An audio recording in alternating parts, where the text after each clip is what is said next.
Welcome to Manifold. Apologies for the audio in today's episode. Corey and I are locked down in our homes because of the coronavirus. We're not in our usual studio, and so the audio may not be up to its usual standards, but I hope you enjoy the episode. Our guest today is James Oakes, Distinguished Professor of History and Graduate School Humanities Professor at the Graduate Center of the City University of New York, where he teaches history courses on the American Civil War and Reconstruction, slavery, the Old South, and abolitionism, along with U.S. and world history. He's the author of 6 books, including The Ruling Race, History of American Slaveholders, Slavery and Freedom, An Interpretation of the Old South, Freedom National, The Destruction of Slavery in the United States, 1861 through 1865, and The Scorpion Sting, Anti-Slavery and the Coming Civil War. However, he's perhaps best known for his book, The Radical and the Republican, Frederick Douglass, Abraham Lincoln, and the Triumph of Anti-Slavery Politics. Eric Foner recently described Freedom National as, quote, the best account ever written of the complex historical process known as emancipation. Jim won the Lincoln Prize for both The Radical and the Republican and Freedom National. He's also the author of numerous articles and op-eds. Most recently, he was among a number of prominent historians to criticize a number of claims in the New York Times 1619 Project. He has taught previously at Princeton University and Northwestern University. Welcome to Manifold, Jim. Thank you. Glad to be here. So let's begin to jump into what we were always planning to talk about, which is the 1619 Project, your response to it, and some of the broader issues that it raises.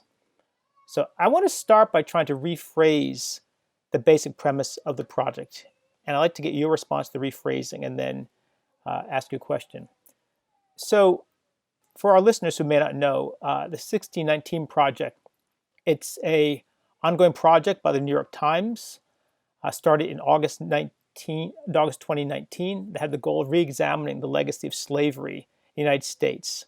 It was time for the 400th anniversary of the arrival of Africans in Virginia. More broadly, it seeks to explore aspects of contemporary life which the authors believe have roots in slavery and its aftermath. The authors of the 1619 Project compare that year to 1776. In 1619, 20 to 30 black people who had been stolen from Portugal, a Portuguese ship where they were taken against their will from Angola, were brought to Virginia and sold. The project authors write that this was the beginning of slavery in the United States. And point of fact, as numerous historians have pointed out, the people on that ship became indentured servants, not slaves. But it seems to me that there's still a category error here, in the sense that 1619 was a year in which people arrived someplace. Nothing politically dramatic happened in that year. 1776 was when the U.S. declared independence from Britain. So 1619 is more comparable to, say, 1607, the start of Jamestown, or 1620 when the Pilgrims arrived in Plymouth, or even, in the 16th century when the Spanish arrived. It seems like the Sorry, go ahead. Or 1493 when the first Africans came, or decades before when the first African slaves were brought to Florida, which really are the first ones to be what became the United States, or 1626 when they first arrived in New York, or 17 whatever when they first arrived in Louisiana, and you can pick any number of dates in 1619. Go ahead. I interrupted you. I'm sorry. No, those are all right. But suppose you say, look, the politically significant period was the point at which indentured servitude became hereditary slavery for black people brought to the States. It's thought, correct me if I'm wrong, that happened sometime in the 1660s, at least in Virginia. At that point in time, it kind of hardened. But whatever date you pick, whatever date you pick for that. Think that's not Okay, so I'm trying to make an analogy. There's some point at which slavery got established, right, as a general principle, right? Whatever that date is or that period, what if someone said, that's what you want to compare to 1776? That's the really important date, whatever that is. And how would you respond to that? I think that's actually a factual error. In this case, I think the 1619 Project is correct and more compatible with recent scholarship. That is, show me the indenture contract for those slaves. in 1619. They were brought as slaves, they were purchased as slaves, and in a world in which the English were fully aware of the existence of an Atlantic slave trade that had been in existence since 1493, at least before then, actually, because the Portuguese were buying and selling slaves on the African coast even before then. But so the Atlantic slave trade had been in existence for a century, and everyone knew what the slave trade was, and it's not indentured servitude, so they're slaves. But it's not the beginning of slavery, and the problem I really have with using 1619 is that it kind of reverses what one of the most important intellectual historical consequences of the study of slavery over the past 50 years has been, which is to kind of deprovincialize the history of the United States by demonstrating that the argument, by demonstrating that the least exceptional thing about the United States is slavery. Okay? So that the project opens with an argument for what made the United States, everything that made the United States exceptional comes from slavery. When in fact, as I said, slavery is the least exceptional thing in American history, because slavery was something that had existed throughout the history of the world, and by the time those slaves arrived in Virginia, the Dutch were enslaving people, and the Portuguese were enslaving people, and the Spanish were enslaving people, and the French were enslaving people, and they were enslaving people in Brazil and in Curacao and in Barbados and in Hispaniola and San Domingue, and so to make American exceptionalism depend on something that was so unexceptional, which is one of the things that makes the history of slavery so, in some ways, tragic. It was completely unexceptional, is a mistake. And I think there are aspects to the history of slavery in the United States that are different from the history of slavery in other parts of the New World and in earlier forms of slavery. But slavery itself is not an exceptional institution in the world of the 1600s. So it's one of the problems I have with it, begins with the very premise on which it's based, which is the United States somehow stands out this way. And that's to say nothing about how terrible it is. It's a terrible thing. It was horrible. Slavery was. I don't have a problem with calling slavery a barbaric institution. I just have a problem with saying that it's the source of every single thing that we have in the United States. So Jim, on our disagreement, I just want to get clear. So, for example, Nell Irvin Painter is one of the people argued that the people arrived were indentured servants. So you think that view is wrong, actually, or should not be? I was surprised that she said that. And I think it's a function of the fact that she hasn't worked in the field in the last 20 or 30 years, because that view has long since been discredited by most historians who are working. If you read a synthesis, like the most popular synthesis of the last generation is probably Ira Berlin's Many Thousands Gone. And he freely acknowledges that the first Africans brought to Virginia in 1619 were slaves. So that the story isn't how did those people go from being indentured servants to being slaves. The story is how did that system of slavery that was put in place initially become the kind of slave society that the colonies did become, which is different, right? It looked like a typical slave society in the first decades, in that some proportion of the slaves managed to buy their own freedom, and so we have histories of blacks who were free and bought slaves of their own, Anthony Johnson stories, things like that. And those avenues of manumission are common in Brazil and Haiti and all slave societies whose legal systems are based ultimately on Roman law, the Siete Partidas, or the Code Noir.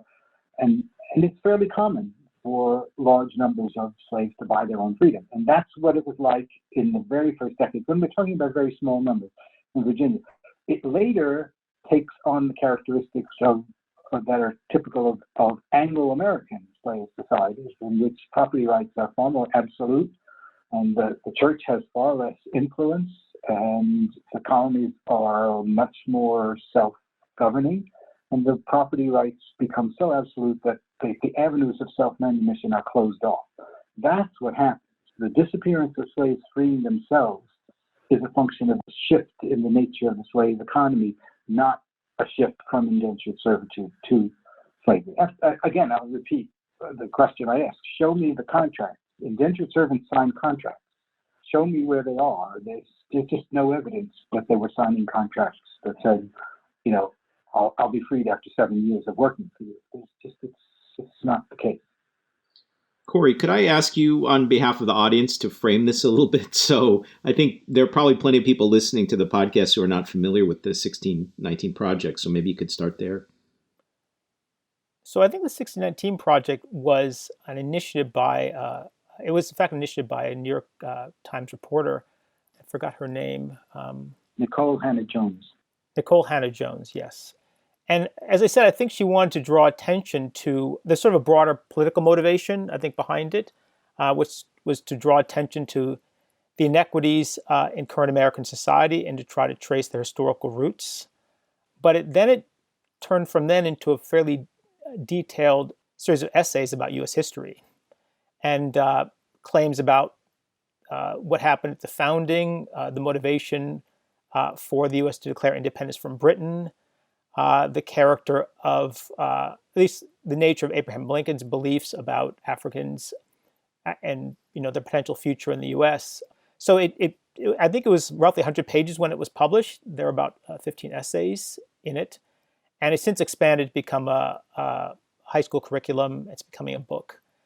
You know, what happened after it was published is it was published, I think, great fanfare. And but then people began to look much more closely at it, and it began to attract critics. And Jim was one of the people who wrote into the New York Times with a number of his colleagues, Victoria Bynum, James McPherson, Gordon Wood, and Shaw Lentz, to address what they thought were weaknesses in the project. Although you do say that there's much of the project you agree with, but you then began to focus on certain historical inaccuracies. Is that a fair characterization of? Yes, that's fair. So before we actually started recording, you said that you thought, you know, you wrote a very, Times letters are not long, and so you don't go into a lot of detail in your criticisms. But, you know, in this podcast, our audience is pretty sophisticated, often more than Steve and I are.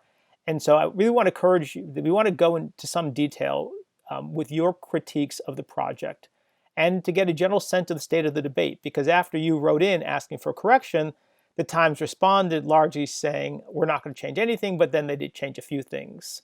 So I'd like to at least go through some of your central criticisms in the letter, and if you could add to it, it'd be important. You know, perhaps the most explosive claim in the project was that there wasn't quite hedged that well, that the colonies declared independence in part to preserve slavery, because it looked like Britain was going to outlaw slavery in the colonies, and they wanted to protect it.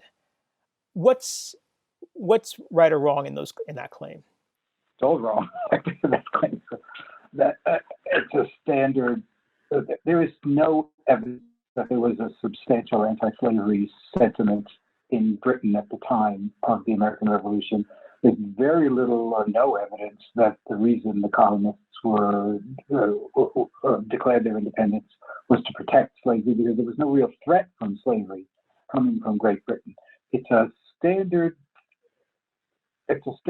understanding among historians of the abolitionist movement in Great Britain that it erupts in the 1780s as a consequence of the American Revolution, not sooner than that. There were people before then who were opposed to slavery, and there were Quakers and there were radicals during the English Civil War who were raising philosophical objections. There had always been philosophical objections. There's no such thing as an anti-slavery movement, an abolitionist movement in Great Britain until after the American Revolution, in large measure because of the American Revolution. If you're going to make a claim about the relationship between slavery and the sources of independence, you'd be on firmer ground to say that it was the opposite, that several of the colonies had tried several times to ban the slave trade, which they understood to be the first step in the ultimate abolition of slave trade, and were overruled repeatedly by London, by the British officials, and they were not able to stop importing slaves, stop the importation of slaves. And the importation of slaves was largely a British enterprise. Right? Britain was the largest slave trading nation in the world at the time, and many of the colonies didn't depend heavily on slavery, wanted to stop it, and couldn't. And it was one of the complaints about Great Britain that they had tried to stop this and couldn't. So there's a stronger argument to be made that they objected, or at least the northern colonies complained that part of the reason they objected to being ruled by London was because London didn't allow them to stop the importation of slaves. It's not a major source of it. It's one of a piece of complaints about being ruled by London and things like that, by the British Empire. But it's a stronger argument. The answer the Times came back with was to focus on this event that in late 1775, in which the British commander in Virginia issues an invitation to slaves to come into British lines, where they would be emancipated if they would fight for the British Army. Right? And the problem with using that is that the guy who did it was not anti-slavery. He was trying to suppress the rebellion, and the rebellion was already underway, and that's why he issued the proclamation.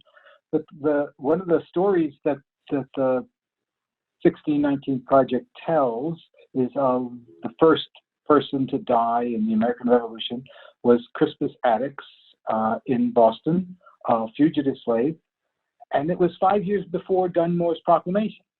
The independence movement the rebellion is well underway, and to say that one of the primary reasons they rebelled is because of something that happened 5 years into the rebellion makes no logical sense.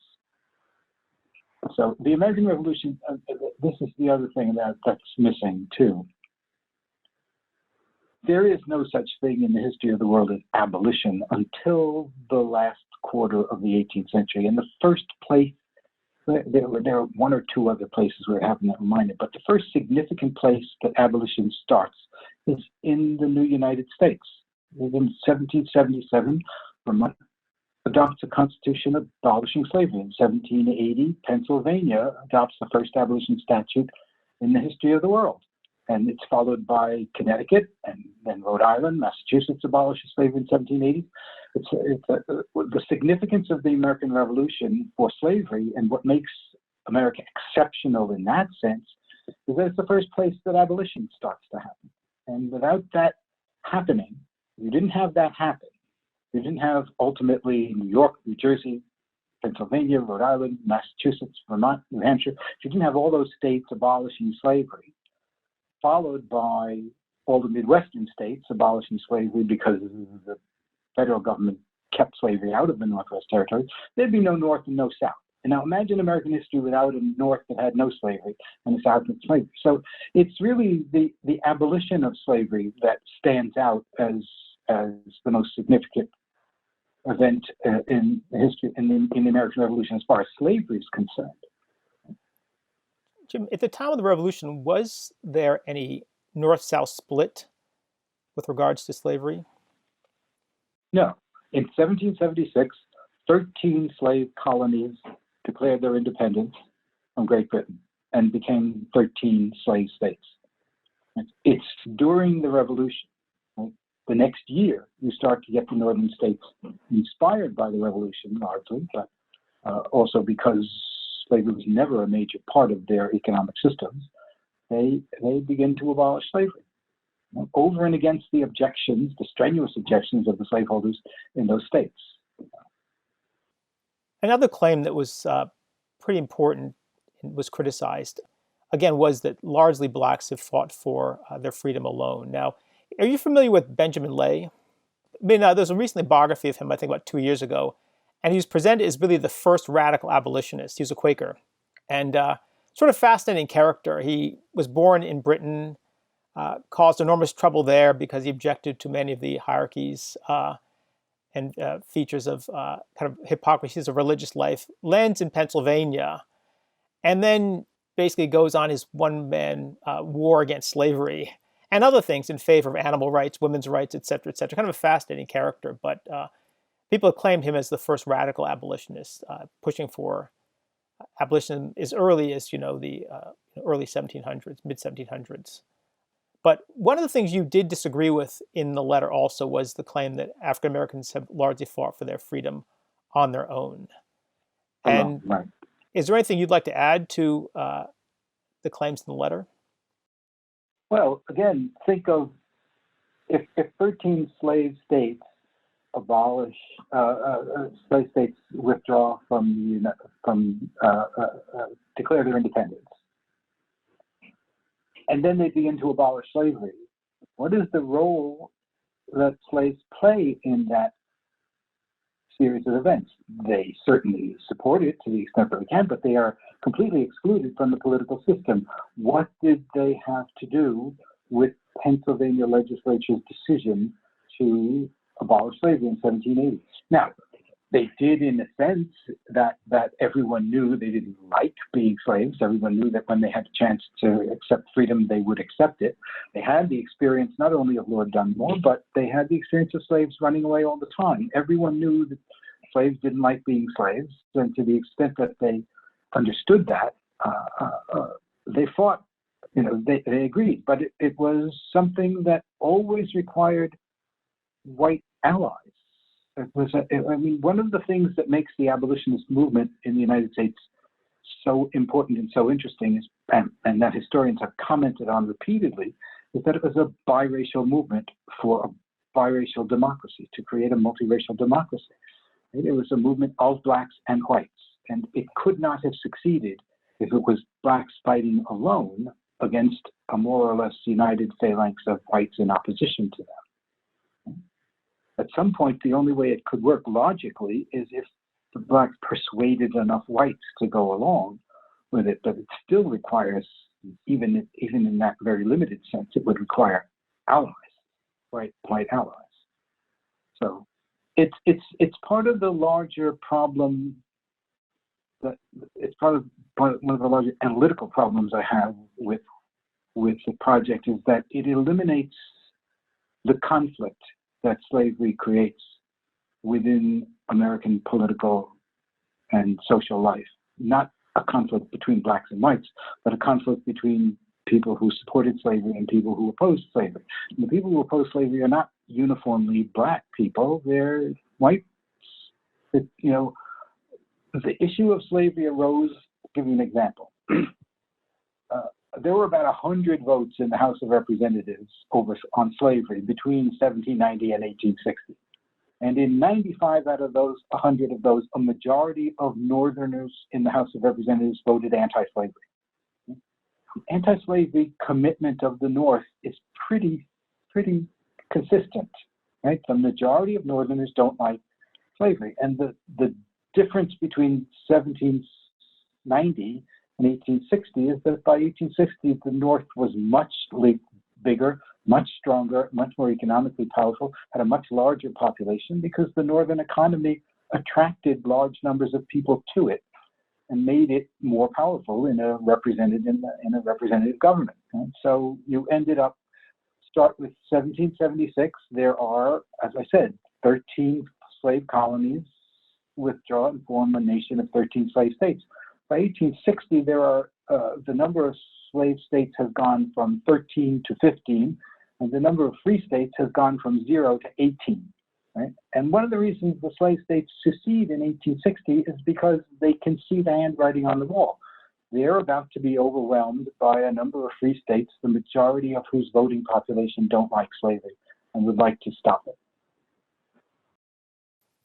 So I would like to get into the kind of origins of Northern power, because many people see it as being part of the success of Northern capitalism, which really drove that rise in wealth. But I think there is something that people find very puzzling. And I think it's sort of trying to understand the framers' mindset when you can write something like all men are created equal and have, an inalienable right to life, liberty, and the pursuit of happiness when quite a few of them are slaveholders. And I think the authors of 1619 Project describe this as the founders lying, but it's more complex, because if you think it's true that everyone has a right to life, liberty, pursuit of happiness, and all men are created equal, that's not a lie. So how are people to think about these characters who could write these words at the same time? At least some of them owned slaves. Think about the way Abraham Lincoln thought about it. It's not a description of reality, it's an ideal that's set up toward which you aspire. He knows that it's not the way people actually live at any given time. It's what you aspire to build as a nation. Right? And I think even someone like Thomas Jefferson, who wrote it and is in many ways a hypocrite for having written it, I suppose, he did believe that in the long run, nothing is so clearly written in the book of fate than that these people must be free. Right? That he depended on those people for his life, for his livelihood. Yes, that he never was able to extricate himself from that system. That's correct. Was he a hypocrite for that reason? Fine. If you're interested in hypocrisy, well, hypocrites are a dime a dozen. If you have no ideals, what if they had said, all men are not created equal. Some are born to be high and mighty and others to be low and despicable. Some are born slaves and some are born free. Well, we'd have a very, very different nation, but they wouldn't be hypocrites. At least they wouldn't be hypocrites, right? So you set this up as a standard, and we don't live by that. We don't have a nation that lives by that standard today. And we have a nation that aspires theoretically to that standard, right? Is there a third possibility in which the word all was not meant to include non-Europeans? Well, that's what it eventually became a debate about. I wouldn't say, yes, by the 1850s, that is the debate that Abraham Lincoln is having with Stephen Douglas, who is not a slaveholder. He's a Northerner. He's a chief rival in the 1858 debate, and it was precisely that issue that you raised, Steve. Douglas's position was that the Declaration of Independence meant all white men are created equal. Right? It did not mean all blacks and whites are created equal. And Lincoln's position was, no, I'm sorry, it didn't say that. They didn't mean that. They meant all men are created equal. And that's what we have to strive to appear. So it was a debate over what it meant. But I don't think at the time, I don't think Jefferson meant only white people. I think the problem he had was that he thought black people were inferior, not that they weren't entitled to the right of life, liberty, and property, but that since they were inferior to white people, he couldn't imagine freeing them and letting them live in the United States. So he was trapped by his own racial logics. He's committed to the idea that all men, inferior or not, are entitled to life, liberty, and the pursuit of happiness. But his racial prejudices prevented him from, acting on them. You can believe that all men are entitled to life, liberty, and the pursuit of happiness or property, and still not think that blacks and whites should be allowed to get married, that blacks should be allowed to serve on juries, that blacks should be allowed to vote, things like that. So, because those are not natural rights. Those are civil rights that are granted by states and nations and things like that. So you could believe in fundamental human equality and not believe in full racial equality. So, Jim, this is a big part of, this claim is made a number of times in your book, The Radical Republican, that Abraham Lincoln did believe that the Declaration of Independence was a universal document. My perhaps uninformed impression was he's wearing rose-colored glasses, that he's imposing perhaps his own view of the Declaration on the founders. Is there clear evidence that they believed that this was a universal proclamation, or he thinks it should have been taken that way? Some did and some didn't. I think, as I said, Thomas Jefferson actually did believe that. Why? Why do you believe that? Because he says it. He says but like the quote I gave, there's nothing is more clearly written in the book of fate than that these people must be free. When he was younger, he introduced gradual abolition laws into the Virginia Assembly and things like that, and they failed. He advocated the Northwest Ordinance, which would ban slavery from the Northwest Territory and produced 5 free states. Okay. So there's enough evidence that even and he's hardly the most radical on that issue. But I think if you go further north and you look at, if you read the first paragraph of the 1780 Pennsylvania Abolition Statute, right? This is the first, I mentioned earlier, the first statute ever in the history of the world to abolish slavery somewhere, right? And the entire first paragraph is an attack on the notion of racial inequality. It's an attack on people who were claiming blacks were not equal to whites. That statute gave slaves the rights of due process that white servants had.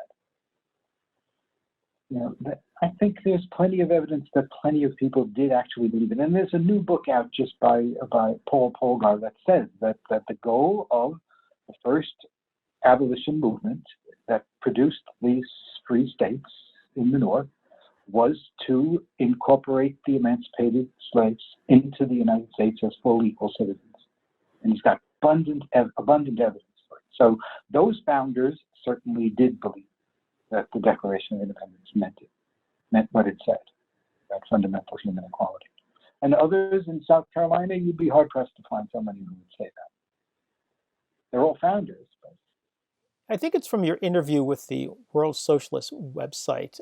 You talk about there being, I guess, initial optimism after the revolution or expectation that slavery would eventually go away, and that this optimism really faded over the 2 decades after the revolution. What was going on during that period that you think stalled the movement that they all thought was coming? Cotton and I suppose Haiti as well scared them, but it was cotton.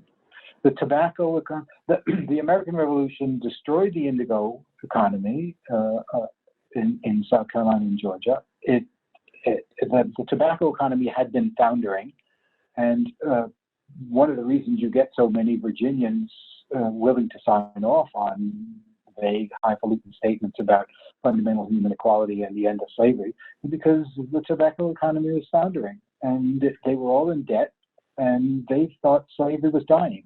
It looked to them like slavery was dying, that they were switching over. So you don't get there's no cotton. There's virtually no commercially produced cotton in the United States until around 1785.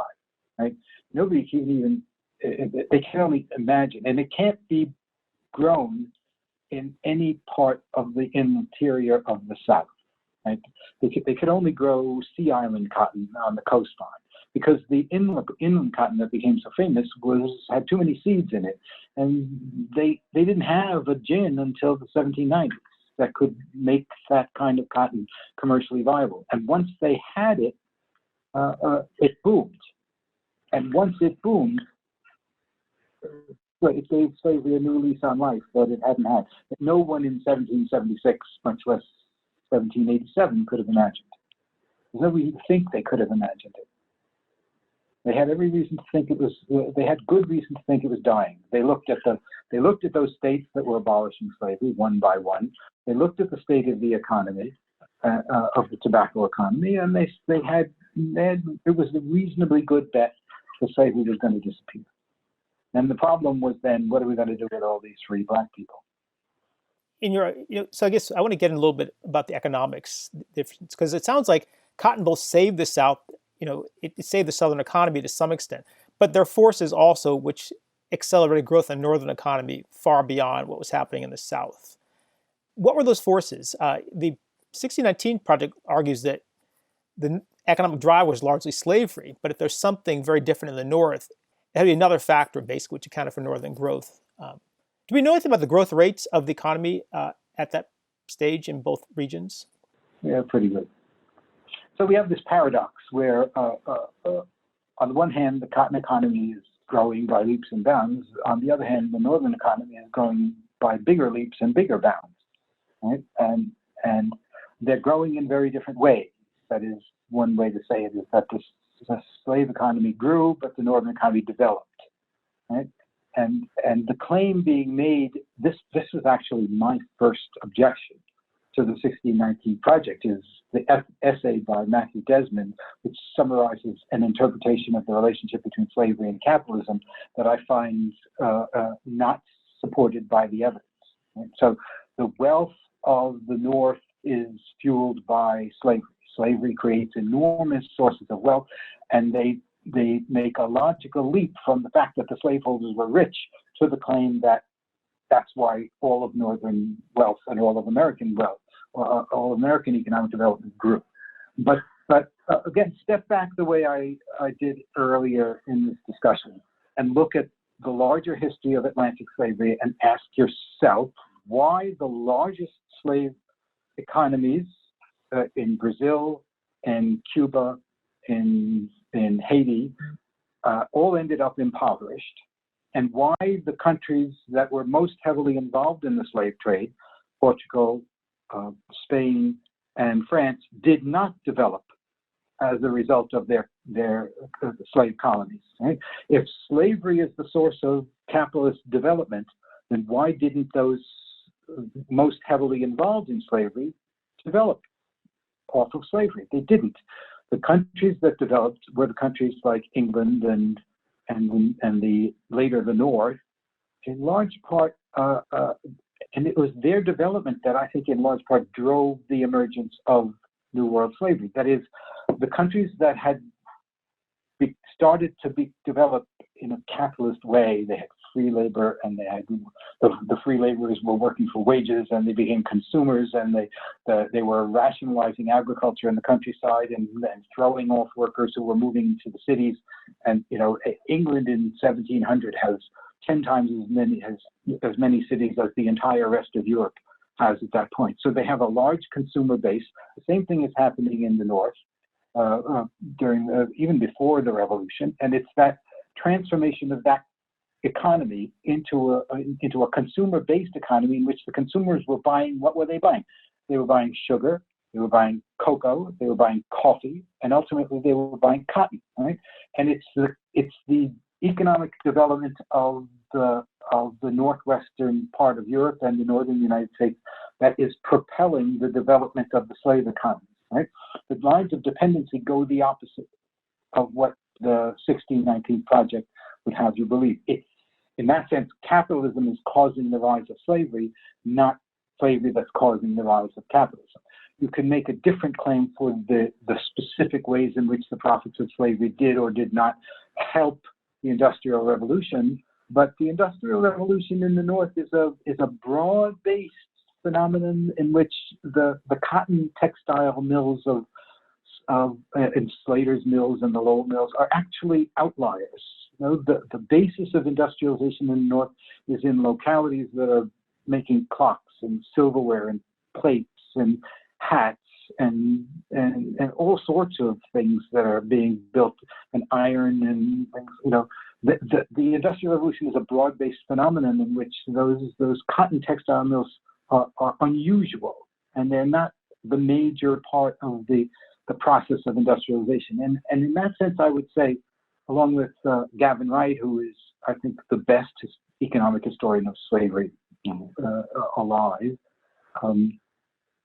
it was the abolition of slavery in the North that, not slavery, but its abolition that set the North off on a course of economic development very different from what the South, because free laborers who become wage laborers or keep the fruits of their own labor and produce and become commercial farmers and who become consumers on their own. And they develop a relationship between the city and the countryside, a dynamic relationship between the city and the countryside in the North that is not happening in the South. Right?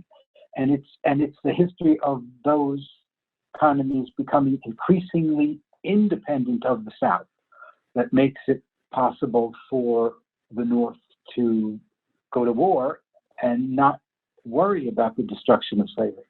What they wanted from the South was cotton, and they didn't care whether it came from slaves or indentured servants or free laborers, all things considered, they preferred that it came from free laborers who were earning wages. And given their ideological orientation, they were convinced that if you emancipated the slaves, because slaves don't work hard, they have no incentive to work hard, they have no prospects of getting ahead by being slaves. If you switch to a system of free labor, the free people will work twice as hard, and cotton will flow more abundantly than ever. So if they're interested in cotton, they would be more likely to say we'll be better off with free laborers than slave laborers. Right? So they watch their economies flourish. They watch their economies suck in millions and millions and millions of immigrants. Right? Hundreds of thousands of white Southerners are pouring out of the South into the Midwest, something like that, and they come to the conclusion that an economy based on free labor is more dynamic, more equitable, more progressive than an economy based on slave labor. So there's every reason for them to prefer a free labor economy to a slave labor economy. Why anyone would think that they wouldn't care about slavery or not think that free labor was superior is odd to me. The same logic. I used to have trouble teaching my students to sort of not ask questions like how could the slaveholders do what they did? Because they grew up, and just imagine slavery is a normal part of human history. It's existed for tens of thousands of years. It's every major society. Greeks had slaves, Egyptians had slaves, the Romans had slaves, the African societies. One of the reasons Africa was so vulnerable to the demand for slaves from the New World is because those were slave societies too, and they just began capturing more slaves and selling them, right? So it's normal to grow up in slavery. It's not normal to grow up in anti-slavery societies. But what happens in the United States by 1860 is several generations of people who have grown up in an extraordinarily prosperous society coming to the conclusion that it's a much better way to organize things. So and it works. I ask the same question to people whenever they look at what we look upon is any historical atrocity or things like that, right? The number of people who deviate from the behavior of the majority is always extremely tiny. The number of Germans who radically protest and rebelled, Right. during World War II was extremely small, and so it's you can't expect that you'd be unique in some sense. Right. We'll link to your article about capitalism, slavery, and the Civil War, because there was a very active debate as to what was driving what drove things. Did slavery help make capitalism possible, providing raw materials, or did these Industrial Revolution at least provide the demand for cotton? In the 1619 Project, it seems that there's an issue that I find elsewhere in discussions of capitalism, which is it's incredibly vague as what capitalism is. And so, it just seemed like in the 1619 author's view, capitalism was any sort of regimented system of production. Yeah, right. For a long distance trade. Exactly, yeah. And I mean, I just want to get your sense. Is that something that you find? It seems like a problem of many debates about capitalism, which is no one actually says what it is. It often tends to be whatever it is that the author doesn't like, or it seems particularly heartless. I mean, I'm being a little uncharitable that way, but it's a sort of a kind of regimented system that doesn't treat labor very well. That's a problem all through the project, and it's a problem that's a reflection of, to some extent, of what historians have been doing. And it's a series of logical illusions in which you see analogs being made. So there's an example in Hannah Jones' initial essay. She says her grandfather grew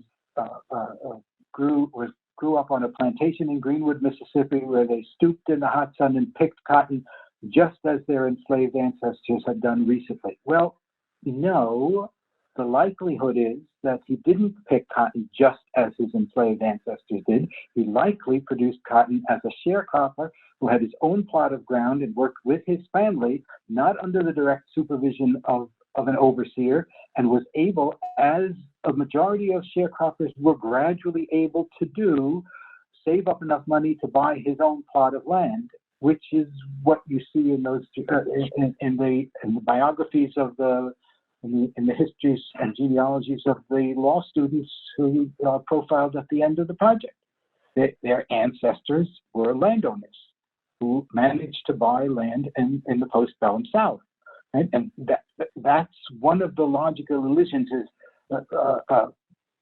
convict laborers after the Civil War are treated cruelly, slaves were treated cruelly, therefore the convict lease system is slavery by another name. But slavery isn't just about, slavery allows you to treat people cruelly, but lots of systems allow you to treat people cruelly.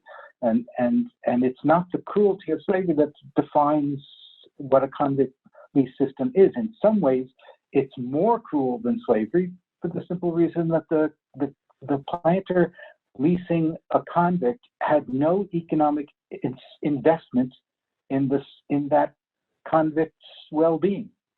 Right? It was well known that all slaveholders understood that the greatest source of their wealth was the slaves themselves, as valuable property, as saleable property. Right? So all discussions of the best way to manage a plantation describe the good crop as one that's good, taking into consider everything, including the fences, the barns, the animals, the size of the cotton crop, the size of the corn crops, so the slaves could be fed, and the well-being of the slaves. You want the number of slaves increasing year after year after year because you have a commercial investment in the slaves as saleable property. That incentive is gone when someone is leasing convicts, right? And so there's one of the essays tells this horrendous story of a planter in Louisiana in the late 19th century who leased 25 slaves and in a year, free blacks, I'm sorry, they're not slaves, leased 25 prisoners, and in a year, 12 of them were dead, right? Well, slaveholders were not in the business of killing off their slaves. That's not what slavery is. The convict's children aren't slaves. The convict is not a slave for life. It's not perpetual. It's not slavery. It's horrible.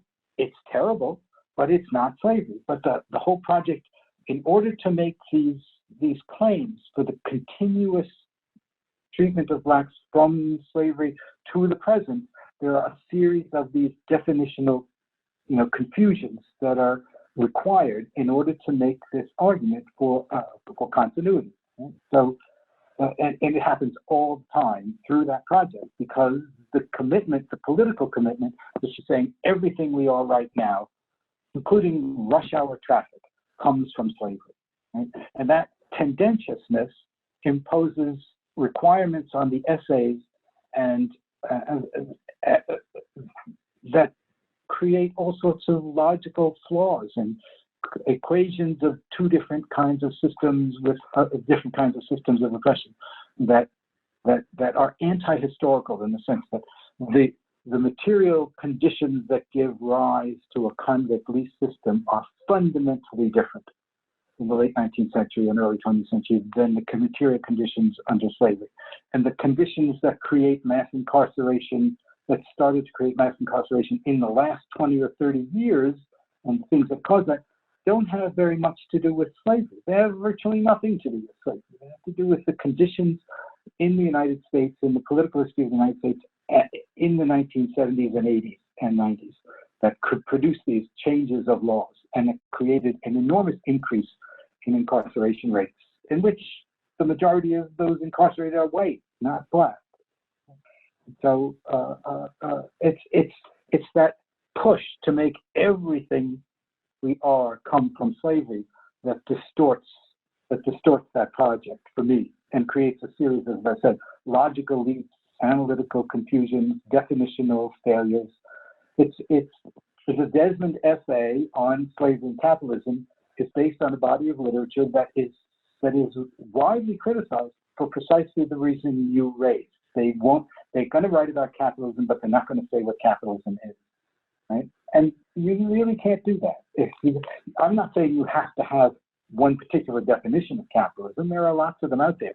And each of them has well understood strengths and well understood weaknesses. But you can't say you're writing about the relationship between capitalism and slavery and not say what capitalism is. And not saying what slavery is. Well, they do know that slavery is the chattel principle, but the chattel principle isn't, the convict lease isn't based on the chattel principle. There's no slave auction houses left. I had have a friend who's an intellectual historian, and we had him on the show a little while ago. And at some point in time, we were arguing about, he was making certain broad political generalizations. And I'm like, well, basically about alliance between sort of left-wing politics and ethnic groups. And I'm like, well, and I'm saying, Andrew Hartman. I'm like, Andrew, this doesn't really picture my grandparents, who were both Black and held what would sound like pretty traditional conservative positions. Were you to ask, they might look in various respects like Republican. And his response was, he says, some historians are lumpers, some are splitters. He says, I'm basically a lumper. And so you've got to make certain kind of generalizations. But what sort of surprised me as I've dug into this a little bit is, even if you don't, get into very, very fine-grained historical arguments, a lot of what's taught to people is sort of inaccurate. I'm going to give you kind of a personal example of this, at least that I've learned about. I had just a detailed discussion with my father and uncle about family history this past week. And I was asking about our family history in Mississippi. My dad's family is from West Point, Mississippi, which is in the northern part of the state. It's close to the Alabama border. And my image, of course, from what I studied in school was that my ancestors were probably sharecroppers, because that's what I assumed most Blacks were. And it turned out that they weren't. They never were. They had small plots of land, and it's not quite clear how they had them. My guess is it looks like my great-great-grandfather appears to be half Irish, perhaps the son of a slaveholder and an enslaved woman.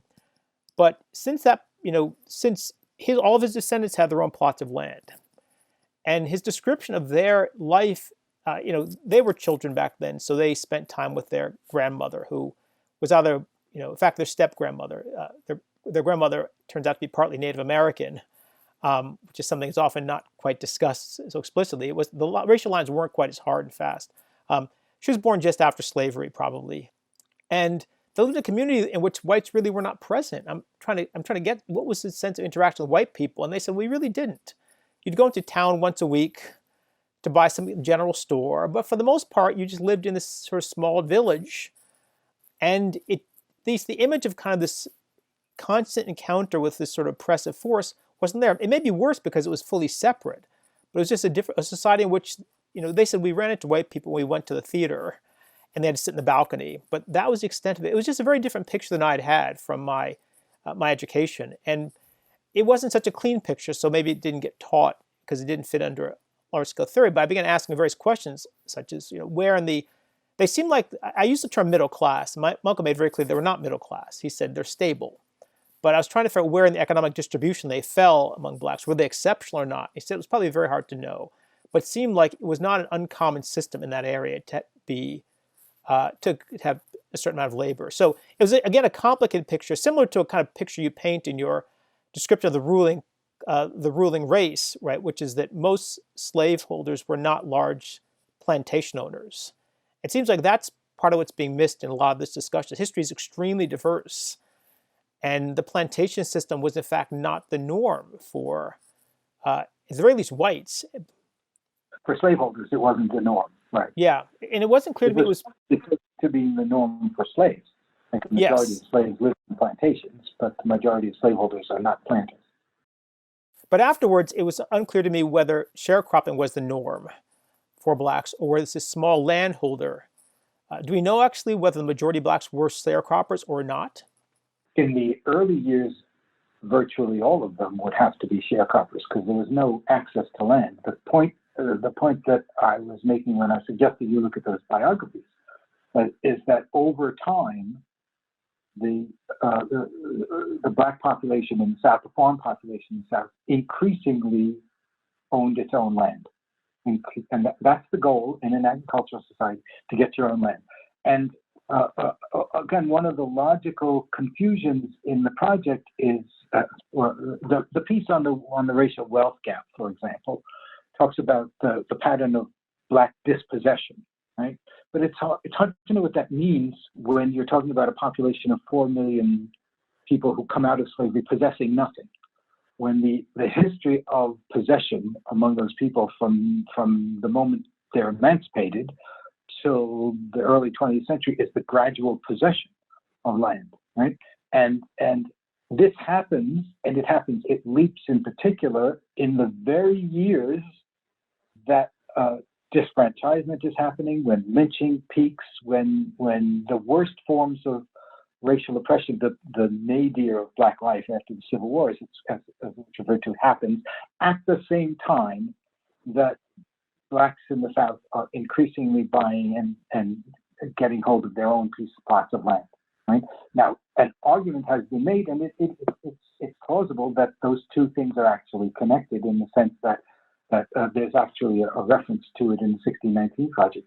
What causes the white backlash in the 1890s and early 1900s is not the failure of Blacks, but the success of Blacks. Right? So the two things don't go hand in hand. You can't say Black dispossession goes hand in hand with the rise of racial discrimination and disfranchisement, because in fact the opposite seems to be happening. Black possession seems to be going hand in hand with it. So it's one of those logical flaws in the argument that confuses economic patterns with these patterns of racial discrimination that go, there's all sorts of things like that even the better essays. I think that essay on slavery and capitalism is the one that upset me the most, because I know the most about that, and it's so riddled with factual errors that it's the reason I agreed to do the interview at the Worldwide Socialist website. But take a relatively good essay by the one by Jamel Bowie, who's he's not a historian, he's a journalist, and it's about the origins of the anti-democratic onslaught that we're witnessing right now, the attempts to, voter suppression and gerrymandering and things like that. These have a very long history, and he traces that to John C. Calhoun's repudiation of democracy in defense of slavery. Well, John C. Calhoun is not the first anti-democrat in American history, and his nemesis in the nullification crisis, where John C. Calhoun justifies South Carolina's decision to nullify a federal tariff on anti-democratic grounds, his nemesis is Andrew Jackson, who is a slaveholding planter. Right? And the representative of a new kind of democracy in which there is universal white manhood suffrage. So the story isn't so. It's another example of attempting to shoehorn all the things that are terrible right now, that we all probably agree are terrible, into the history of slavery. What's frustrating for me about this is, you know enough of my work. I have devoted my scholarly life, 40, 50 years now, to studying the history of slavery and making sure we all understand how important the history of slavery and racial ideology has been to American history. The very first research paper I ever did as a first-year graduate student at Berkeley was a study of the New Orleans race riot of 1866, in which a Black convention meeting to demand equal rights was attacked by a group of whites, and the Blacks were slaughtered on the streets of New Orleans. Right? I've been studying this stuff for my entire life, and so the frustrating thing about the 1619 Project is that it's as though people like me didn't exist, and there hasn't been a whole lot of this kind of thing, but we want to get the facts right.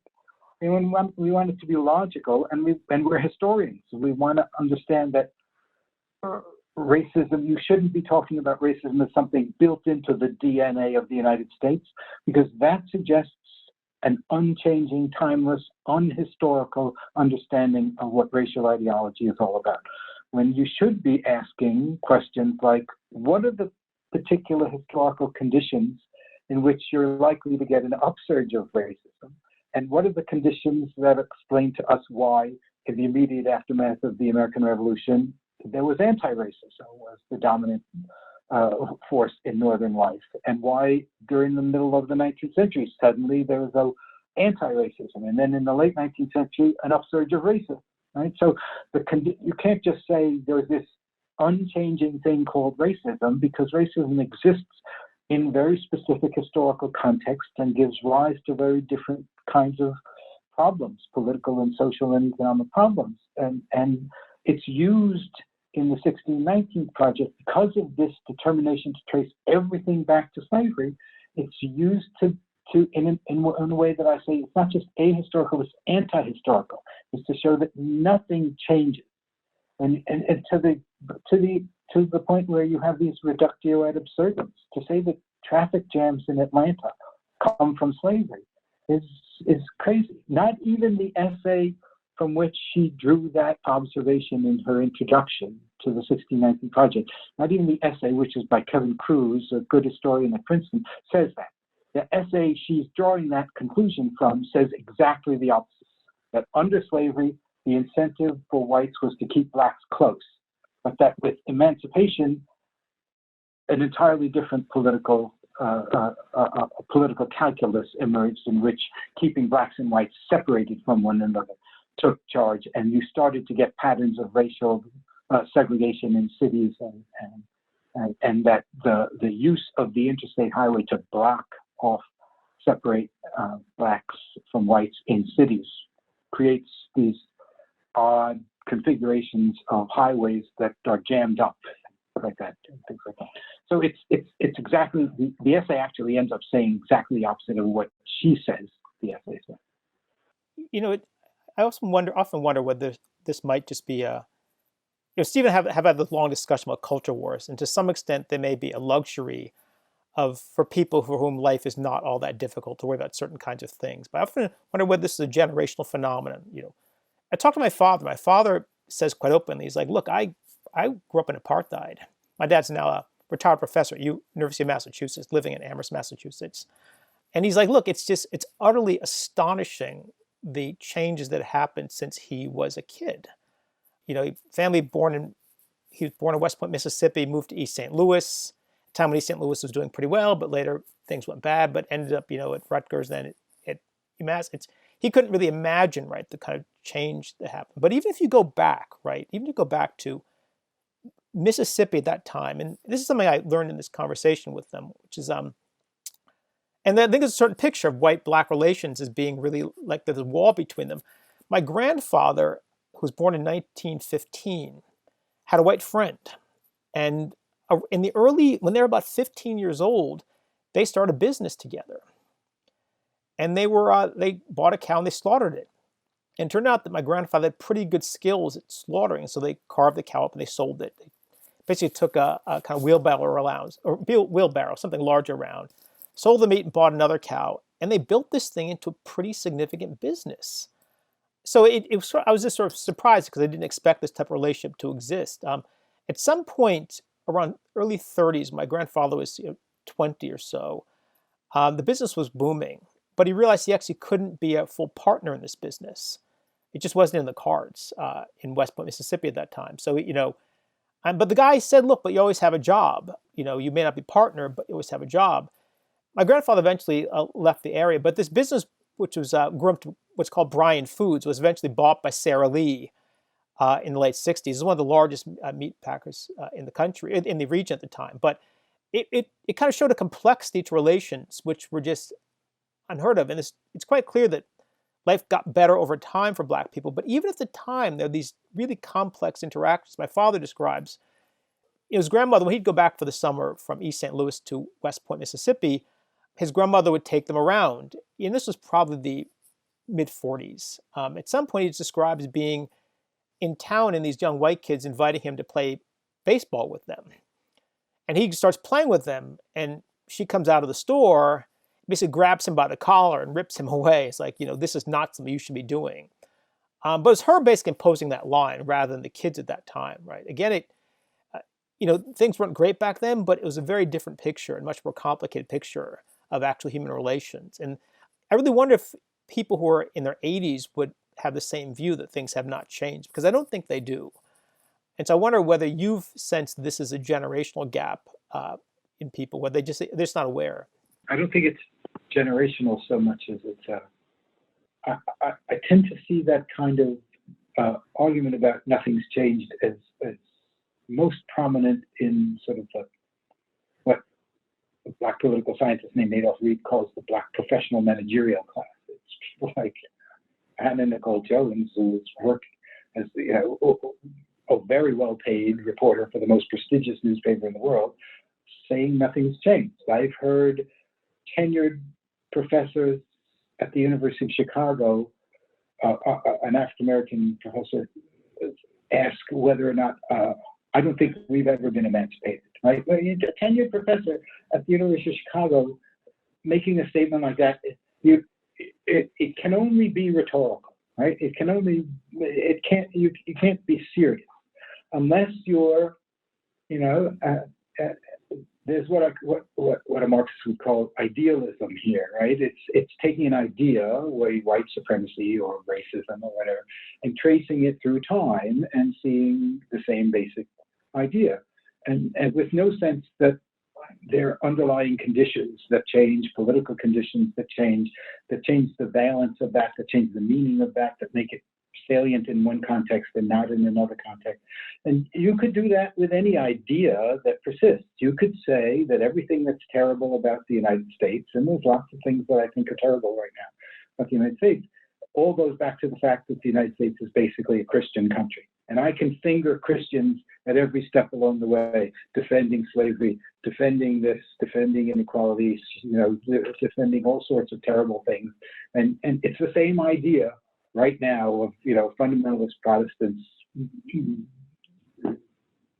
saying we're going to have church services on Sunday despite the coronavirus or something like that. You could trace an unbroken line if you want to ideas, because ideas are easier to do it that way.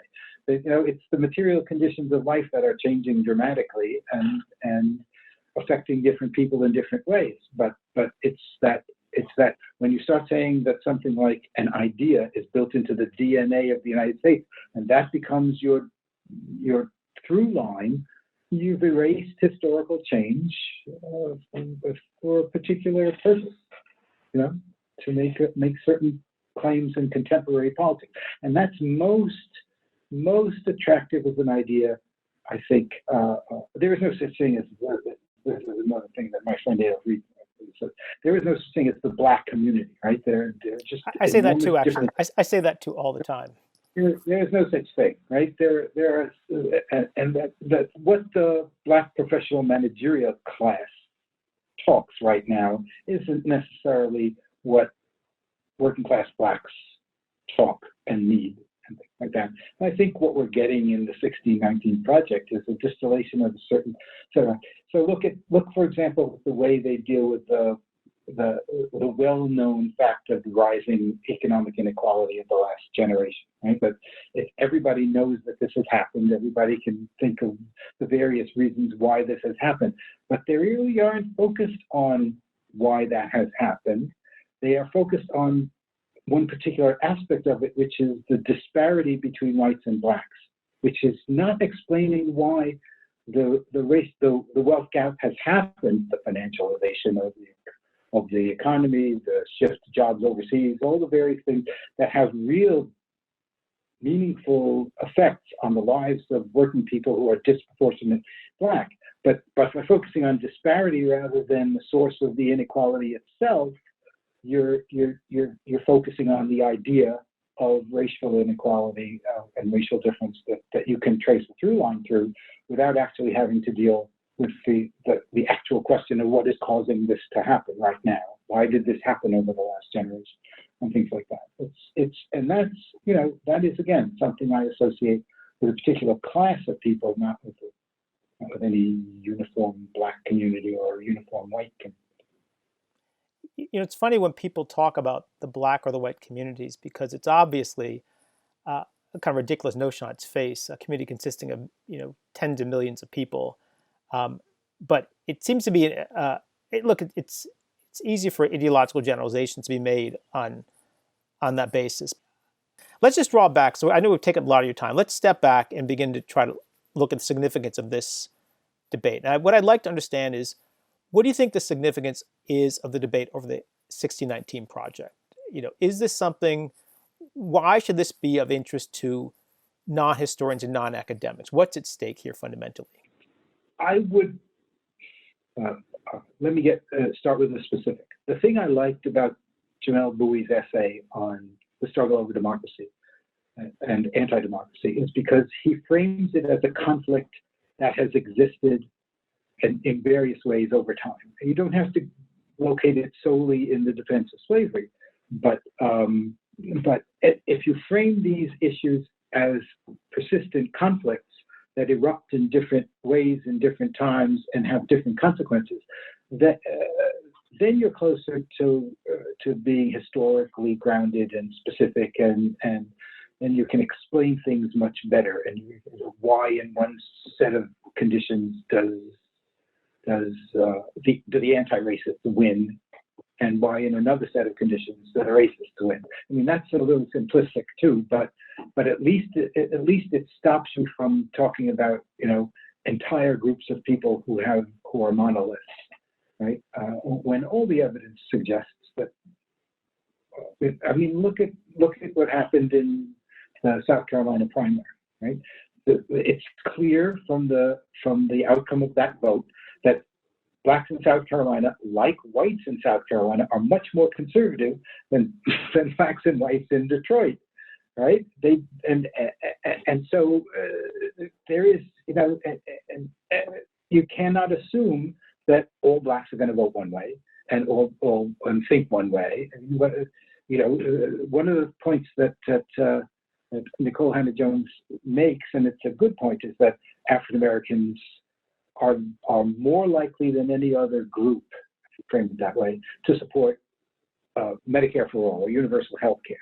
But in South Carolina, Jim Clyburn famously said, "You don't get nothing comes free," right? And he objected strenuously to the idea of Medicare for all in his endorsement of Biden over Sanders, right? So, you're not going to find uniformity, and you can't wish it into existence by talking about whites are this and blacks are this, when all throughout U.S. history there have been these conflicts over democracy, over economic inequality, over racial inequality, like that. So I just would, if you're going to start from a premise that's different from the way this one is, start from the premise that things are always contested, that these ideas are never stable and they're never consensual.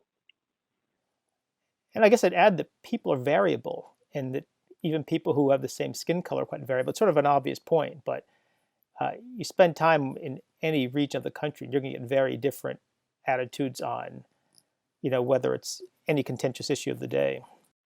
Right. And young people are more in favor, including young blacks, are much more in favor of Sanders than older people. That's a generational divide. It's just, you have to be careful about, and with your historical specifics, right? You can make generalizations, and you have to make generalizations, but they have to be, they have to be grounded in facts, right? So when you asked me in the email you sent about the Atlantic piece, in which you said this is about interpretation, not fact. Well, I suppose in a sense he's right, except that you interpret facts, and if your facts are wrong, you can't have a reasonable interpretation except by accident. If your facts are all wrong. I think the Atlantic piece was, I think they're basically trying to, I saw it as kind of a political response to the conflict, right? They didn't want to take a side. They didn't want to take your side because it might seem politically inappropriate. So they wanted to essentially elide the issue. But if it's not facts, it's just spin. It seems like it's not just spin, right? There are actually real questions as to what motivate the colonies to declare independence. What were Lincoln's actual views about Black people? I mean, it's often hard to get at those points, but I guess what's partly fascinating me with this project is the political angles of the people who've commented on it. And you talk about your interview with the World Socialist website, which was really, it's one of the best interviews I've seen in a long time. Very thorough, very, very detailed. But I could see quite easily why they'd be critical, right? You might think at first that they would not be critical given their orientation, but they're very, very opposed to anything that's going to distract from the role of class in American society and as a historical force. And this project essentially pushed class aside in place of race, and so it was sort of treading on their territory. But I think they run a slight risk, right, just focusing exclusively on class and not race, of missing a whole other dimension, because it seems to be quite obvious that both are factors, and that trying to have a theory which exclusively focuses on one is going to encourage this type of ahistorical character. So anyway, but you got the Atlantic, you got people on like the World Socialist website, conservatives like the National Review, all taking a really strong interest in this topic. At least my sense was this was, in some sense, a good thing. It's rare you get active intellectual debate in many publications in America. And I just want to get your reaction and as a conclusion on that point, which is, whatever my sense is, for whatever disagreement was raised, whatever factual inaccuracies they were, it spurred intellectual debate of a kind that does not often happen in mainstream publications in the U.S. Yeah, yeah, I think it's been more effective at spurring debate in mainstream publications, or even like the Worldwide Socialist website. When that interview first came out, Eric Foner, who's a friend of mine, a prominent historian, read it. Somebody sent it to him, and he said, "It's too bad it appeared in the Worldwide Socialist website. Nobody's going to read it," right? And it went viral. Right? I've sent to all my friends. Right. So, but the frustrating thing, the sad thing for me, is that it has not produced that kind of debate among historians. It's entirely a public debate. And it's a good debate, as you say. It's a necessary debate. I would not say that the Trotskyist website. I'm not sure what a Trotskyist is, by the way. I had never heard of the World Socialist website, but where I don't think the issue for them is simply class, because they've always been ready to see the relationship between race and class. I think what they're concerned about is the erasure of revolution. Right? That they believe change happens often and necessarily through revolution, and that the American Revolution was an important turning point in the history of the modern world. That it overthrew monarchy, it established, it overthrew all sorts of ways of organizing political and social life that were important. It set in motion the debate over slavery in the United States. And they feel the same way about the American Civil War, right? And that it was the largest, most significant social revolution in American history, among other things, right? And that the tendency to erase the American Revolution and erase the consequences of slavery, to say there was this brief, fleeting moment of Reconstruction, then everything went back to slavery again, stuff like that, and that's what they're upset about. That there is no change over time. There's no, and for them, as Marxists, there has to be a bourgeois revolution before there's a socialist revolution, and if you erase the bourgeois revolutions, we're never going to have a socialist revolution. Things like that. So it's in a sense that's right. You could frame it differently, because I said this in the closing pages of one of my books that on emancipation. You win the struggle, this decades-long struggle, 88-year-long struggle to get slavery abolished, and it doesn't mean conflict goes away. It just shifts the terms of the conflict. All of a sudden, there are debates over civil rights for freed people, over voting rights for freed people, over economic justice for freed people, things like that. Things that you would never have that kind of debate over slavery, because that's not the way you debate slavery. You debate slavery on the legitimacy or illegitimacy of property rights in human beings. Once that's gone, all the terms of debate over conflict change, and the conflict resumes in a completely different set of material circumstances and a completely different terms of debate.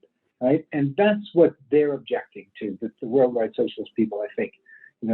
Things do change. And if you don't understand how they change and why they change, you're not going to understand where we are right now. Right? So why did a generation ago the wealth gap suddenly become so much more severe? Why did middle class and working class wages stagnate starting around 1970, 80? Right? Why did mass incarceration start around 1980, 1990? Things like that.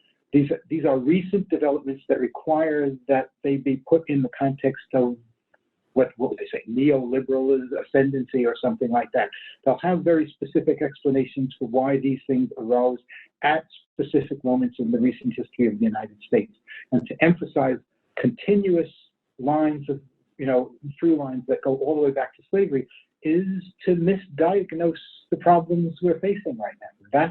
That's what I think they're interested in. That's what I'm interested in as well. As someone who, again, is the last person on earth to say we should not be studying slavery and we should not see the significance of slavery and racism in American history, but that we do it correctly and we do it with some sense of historicity, rather than changeless, timeless ideas. Well, Jim, thank you very much. This has been a really, really fascinating, informative discussion. We failed to cover about half the things I sent you in the email, and I'm hoping that at some point you'll come back so we can talk about Frederick Douglass. We can talk about identity politics, history, et cetera, et cetera. But I want to thank you for Steve, who had to hop onto another call. But again, thanks for your time and stay safe.